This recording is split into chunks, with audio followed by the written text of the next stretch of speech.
All right, thank you, Corey. Well, last month, the province delivered a new 10-year plan and millions of dollars to try to end gender-based violence. Cases of intimate partner and family violence are higher here than the national average. And while the work is done at a high level, there are things that you can do to help as well. If you're equipped with the right tools, registered psychologist Lisa Rowbottom is here to help us navigate important but difficult conversations. So, Lisa, let's start with this. If you know someone who is a victim of domestic violence, let's start with what you should not do. I think the number one thing you should not do is get frustrated and withdraw. People don't realize that there's a lot of psychological mechanisms involved and a lot of manipulation, and it takes a long time sometimes for the person to be able to get out of the relationship. And so oftentimes people get frustrated and, they start giving the person ultimatums. If you don't stop talking to them or you don't get away from them, then I'm never going to talk to you again. And when you do that, you push the person into the arms of their abuser because they no longer have any other options of people they feel might care. Okay, so it may feel like tough love, perhaps, from a loved one, but that's not going to be the right strategy. It's not. If you think about how counterintuitive it is to stay in a relationship with someone who is verbally, physically, psychologically abusing you, we think we understand what it's like to be in that situation, but we truly don't. Sure. So what should we do? What are healthy ways we can help?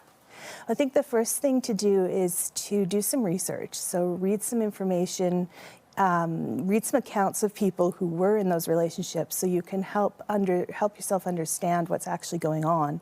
And then spend some time gathering resources because often the person in the relationship doesn't have the time or is too scared to actually go about getting any sort of resources around getting out.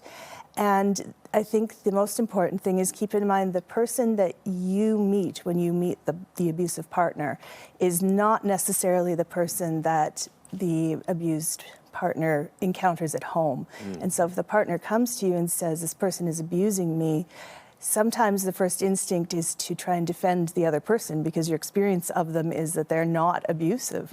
And it's most important that when the person comes to you, you believe them, whether that's your experience or not. Are there any other sort of healthy techniques that people can deploy to try to help someone they know or maybe someone that's not necessarily a close friend, but you witness something?